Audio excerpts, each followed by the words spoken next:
Hi friends, इस video में हम कैप्री ग्लोबल का जो एक्सेलेंट रिजल्ट मैनेजमेंट ने पोस्ट किया है उसके बारे में डिटेल डिस्कशन करेंगे। तो पहले कैप्री ग्लोबल का जो बिजनेस मॉडल है वो जान लेते हैं। तो कैप्री ग्लोबल एक डाइवर्सिफाइड एक एमएस एक एनबीएफसी है।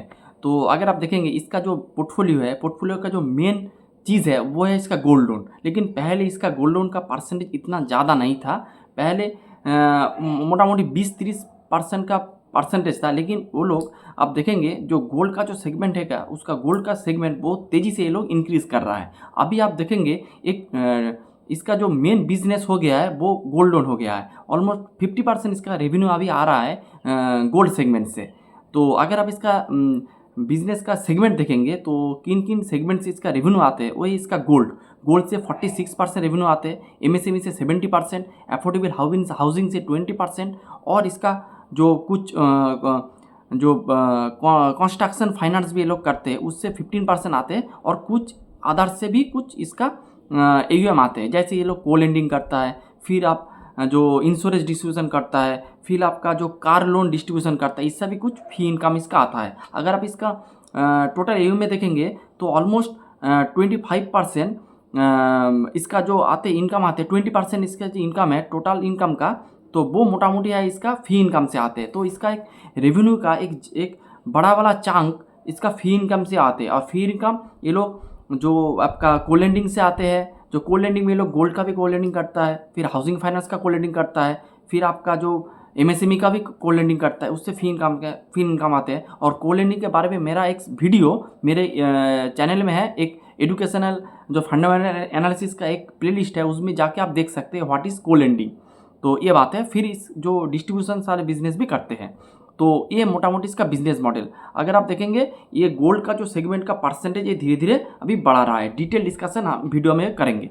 तो इसका एयूएम आप देखेंगे तो 60% से इसका एयूएम ग्रो किया है, और इसका भी करंट एयूएम है 36,000 के ऊपर इसका एयूएम है। और मैनेजमेंट का गाइडेंस था कि FY26 के एंड में ये लोग 32,000 करोड़ का एयूएम बना लेंगे। लेकिन मैनेजमेंट ने जो गाइड किया था उससे बेहतरीन प्रदर्शन इन लोगों ने इस बिजनेस ने करके दिखाया है। फिर इसका अगर आप नेट इंटरेस्ट इनकम का ग्रोथ देखेंगे वो 56% से ग्रो किया है, और इस क्वार्टर में FY26 में देखेंगे तो 50% से। और इसका नॉन इंटरेस्ट इनकम अगर आप देखेंगे वो 36% से ग्रो किया है, और FY26 में 71% से ग्रो किया है। तो इसका नेट इंटरेस्ट इनकम भी ग्रो कर रहा है, उसके साथ जो नॉन इंटरेस्ट इनकम यानी कि जो फी वाला जो इनकम होता है वो भी ग्रो कर रहा है। जो और फी वाला जो इसके इनकम है, जो नॉन इंटरेस्ट इनकम है, वो 30% है इसका टोटल जो इनकम है इसका, और 21% है इसका टोटल एयूएम का।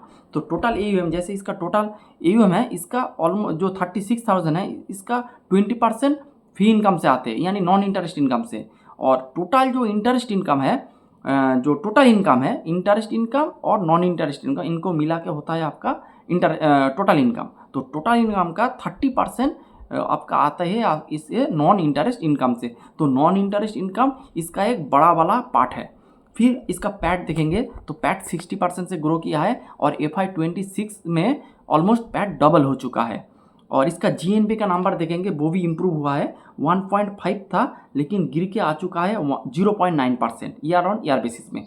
और एनएनपी का नंबर अगर आप देखेंगे वो था 0.9%, घट के हो चुका है 0.5%। तो ये बात है।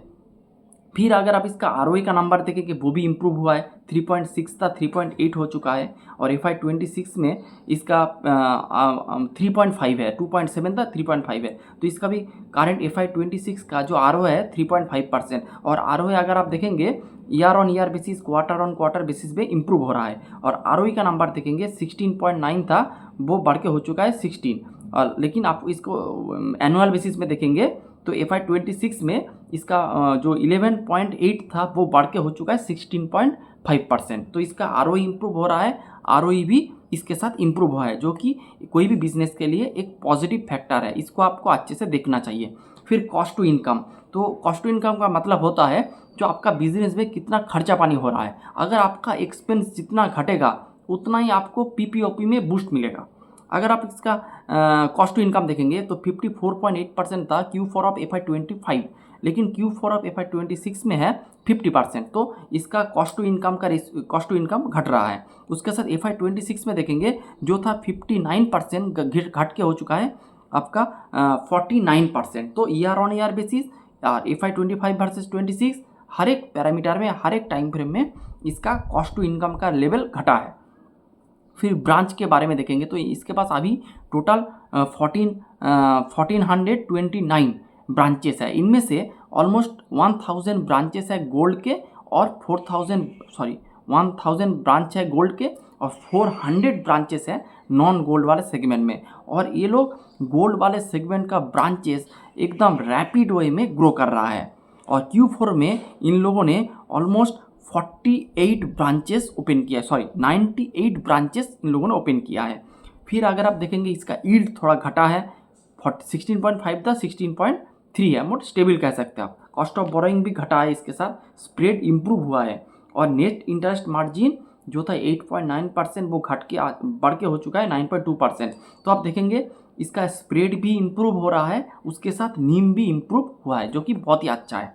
फिर अगर आप इसका जो क्रेडिट कॉस्ट देखेंगे थोड़ा बड़ा है, क्योंकि प्रोविज़न का नंबर थोड़ा बड़ा है।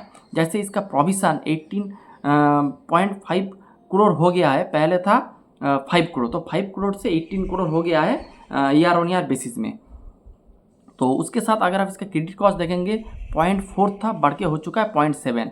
मेरे हिसाब से यही एक नेगेटिव पॉइंट है इस पूरे बिजनेस के जो रिज़ल्ट आया है। इस रिज़ल्ट में एक ही मेरे को नेगेटिव पॉइंट लगा है, तो वो है आपका क्रेडिट कॉस्ट यानी प्रोविज़न का नंबर।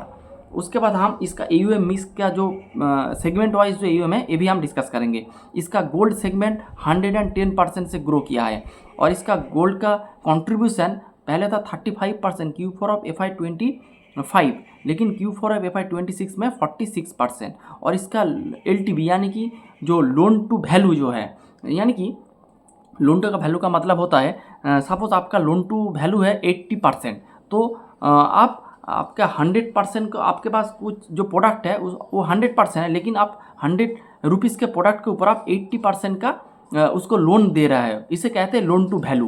तो यही आप गोल्ड लोन में देखेंगे तो इसका लोन टू वैल्यू है 69%, 72 से गिर के आ चुका है 69%, तो ये आप देख सकते हैं।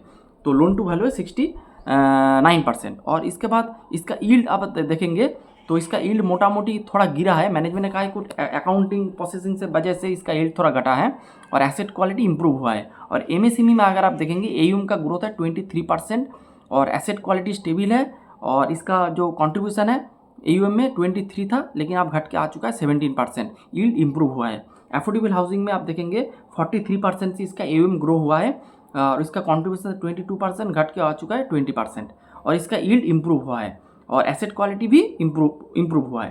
कंस्ट्रक्शन फाइनेंस का ग्रोथ 38% है और कंट्रीब्यूशन 18 था, घट के आ चुका है 15%, और इसका भी आप देखेंगे यील्ड इंप्रूव हुआ है। और इसका कोलेंडिंग सेगमेंट भी बहुत अच्छे से काम कर रहा है, बहुत कार लोन सेगमेंट बहुत अच्छे से ग्रो कर रहा है। फिर आपका जो इंश्योरेंस सेगमेंट उसका भी डिस्ट्रीब्यूशन बहुत अच्छे से चल रहा है। और उसके साथ मैनेजमेंट का जो पहला गाइडेंस अभी कॉन कॉल नहीं हुआ है, 4 मई को कॉन कॉल होगा। तो इसका कॉन कॉल अगर आप देखेंगे तो AUM ग्रोथ का मैनेजमेंट का गाइडेंस है FY27 में 42,000, देखते हैं कैसे क्या करता है। मेरे हिसाब से गाइडेंस को थोड़ा AUM ग्रोथ का गाइडेंस थोड़ा बढ़ाना चाहिए। और FY26 का जो AUM ग्रोथ का गाइडेंस है वो है 55,000, पहले तक 50,000, अगले क्वार्टर में इसको बढ़ा के कर दिया है 55,000। और इसका ROA का गाइडेंस है FY28 का 4 to 4.5%, अभी है 3.5%, उसका टारगेट है 4 से 4.5%। ROE का गाइडेंस है 16 to 18, अभी है 16%। और यही मोटा मोटी 28 का गाइडेंस है मेरे हिसाब से। और इसका वैल्यूएशन अगर आप प्राइस टू बुक देखेंगे तो 2.5 है, तो ये बात है। और अगर आप इसका PR का कैलकुलेशन करेंगे, PR के साथ कंपेयर करेंगे, तो इस सेगमेंट में मेरे को 3 PR लगता है जो अच्छे रेट से ग्रो कर रहा है। एक है आपका IIFL फाइनेंस जिसका Q4 का ग्रोथ था 40%, एक है आपका फेड बैंक फिनेंशियल, इसमें भी 50% का गोल्ड का सेगमेंट है, और IIFL में भी 50% का गोल्ड का सेगमेंट है। फेड बैंक फिनेंशियल मोटा मोटी 27-28% से ग्रो कर रहा है। लेकिन और आपका जो कैप्टिव ग्लोबल का ग्रोथ है 60%। और गोल्ड सेगमेंट में आप देखेंगे IIFL भी 100% के ऊपर ग्रोथ है और आपका कैप्री का भी 100% के ऊपर, और आपका फेड बैंक फिनेंशियल का ग्रोथ है मोटा मोटी ऑलमोस्ट 70% का ग्रोथ है, 65 to 70% होगा। तो ये बात है। लेकिन इसमें एक जो डिफरेंशिएट जो पॉइंट मेरे को लगा है, मैंने पहले भी बताया है इसके बारे में, तो अगर देखेंगे तो IIFL और फेड बैंक फिनेंशियल की एमएसएमई का सेगमेंट है, उसका भी होम लोन का सेगमेंट है, इस तरह का उसका भी सेगमेंट है, लेकिन उसका ग्रोथ आप देखेंगे 10%, 11%, 12% से ग्रो कर रहा है। कुछ कुछ सेगमेंट तो डी ग्रो कर रहा है। लेकिन अगर आप कैप्री के साथ कंपेयर करेंगे तो कैप्री का जो मेन पॉइंट है, जो उसका गोल्ड लोन तो 100% से ग्रो कर रहा है, जो सभी का कर रहा है, लेकिन एमएसएमई का सेगमेंट भी 23% से ग्रो कर रहा है। अगर आप IIFL का देखेंगे तो 10% से ग्रो कर रहा है, तो फेड बैंक फिनेंशियल का देखेंगे तो 8 से 10% का, लेकिन किसी का भी डबल डिजिट का ग्रोथ नहीं है, या फिर हाई टीन का ग्रोथ नहीं है। फिर एफोर्डेबल हाउसिंग का देखेंगे, उसका भी ग्रोथ थोड़ा डाउन है, उस जो IIFL और फेड बैंक फिनेंशियल का। लेकिन कैप्री का देखेंगे 43% का ग्रोथ है। फिर आपका कंस्ट्रक्शन फाइनेंस का 38% ग्रोथ है। तो यानी कि मैं जो बोलने की कोशिश कर रहा हूँ कि जो कैप्री का जो हर एक सेगमेंट है, हर एक सेगमेंट आप देखेंगे रैपिड वे में AUM ग्रो कर रहा है। लेकिन और जो दो बिजनेस का नाम मैंने बताया है, आपका एक फेड बैंक फिनेंशियल और IIFL फाइनेंस, उसका देखेंगे गोल्ड सेगमेंट बहुत अच्छे से काम कर रहा है, बहुत अच्छे से ग्रो कर रहा है। लेकिन गोल्ड के सिवा और जो इसका सेगमेंट है, उसका ग्रोथ एकदम बुरा है। तो इसीलिए मैंने जो IIFL फाइनेंस और फेड बैंक फिनेंशियल के ऊपर मैं कैप्री ग्लोबल को हमेशा रखता हूँ। और मैंने इसके आगे भी वीडियो में बताया था, जब कैप्री का रिजल्ट नहीं आया था, और रिजल्ट आने के बाद मैं ठोक के बता रहा हूँ कि कैप्री ग्लोबल का जो हर एक सेगमेंट है वो ग्रो कर रहा है, लेकिन IIFL और फेड बैंक फिनेंशियल का सिर्फ गोल्ड वाले सेगमेंट ग्रो कर रहा है। तो इस पॉइंट में कैप्री ग्लोबल इससे बहुत आगे है। और वैल्यूएशन का कंपेयर करेंगे तो मोटा मोटी सेम वैल्यूएशन में तीनों फिनेंशियल सेगमेंट का जो profit to book, price to book value है, वो मोटा मोटी सेम है। किसी का 2.2 है, किसी का 2.5 है, किसी का 2.4 है, इस तरह का है। तो यही बात है। तो मैं हमेशा बेट करूंगा कैप्री ग्लोबल के ऊपर। तो यही था आज का video, and please don't take it a buy sell का recommendation. This is a educational video, and thanks for watching the video.